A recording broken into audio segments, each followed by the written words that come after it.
Today, I'm going to talk about why I gave up on the American dream.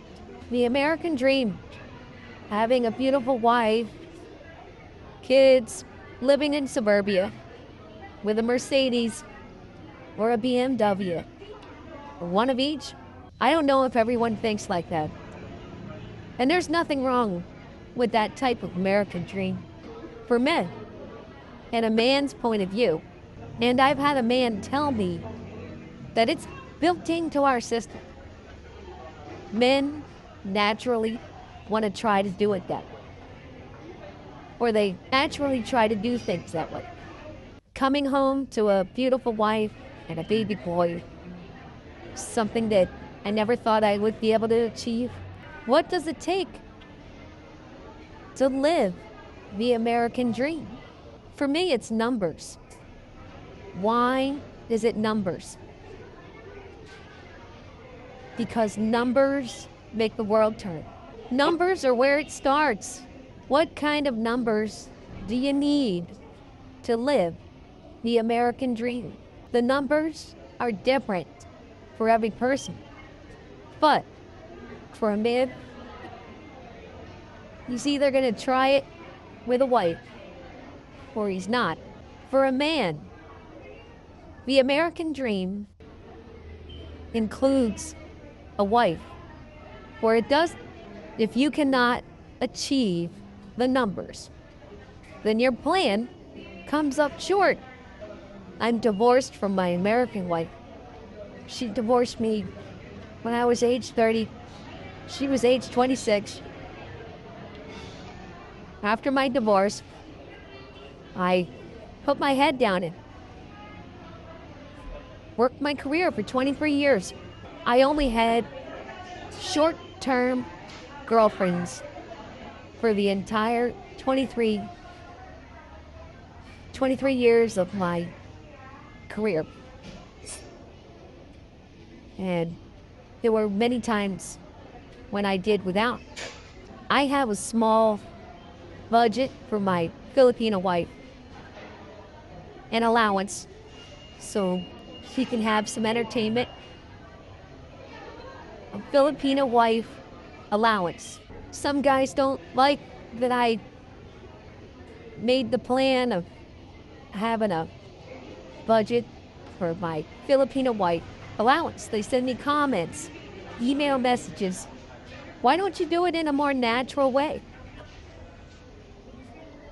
My opinion is that there's no woman that's gonna have anything to do with you if you're living in your car. If you weren't smart enough to plan for all the numbers in your life, then guess what? It's never too late. It's never too late to start. I'm always thinking of ways to make money. Why would I be like this? Because I was self-employed for 23 years. I work every day. Why would I work every day?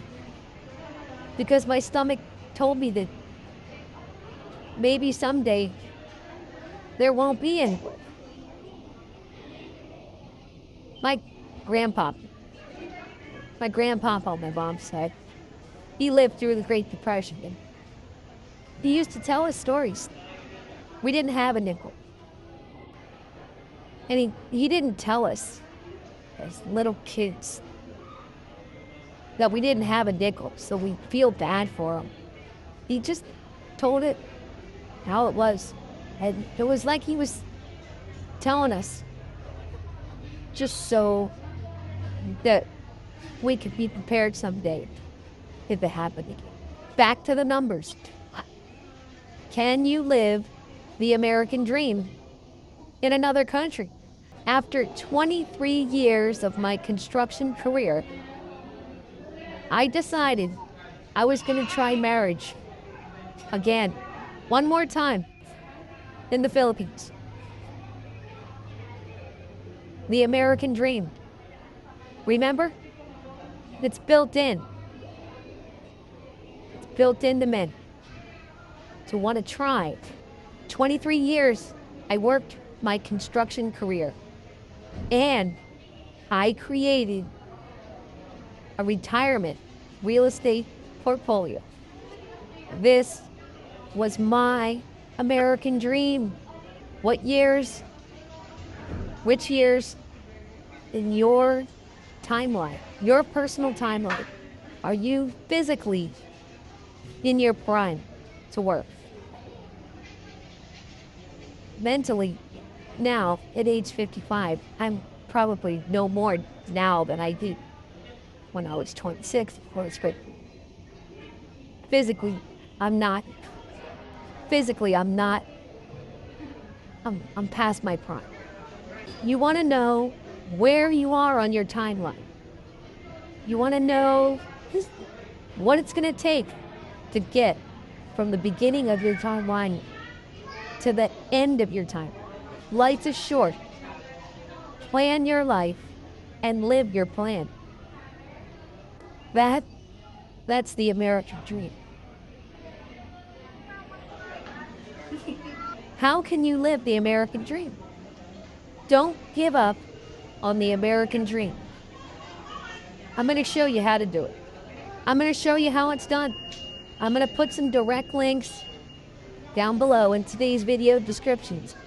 These are for videos that I have made, monthly budget videos, cost of living videos, and places in the Philippines that were all former U.S. military installations. See my direct links down below in today's video description for all the videos that are related to the American dream.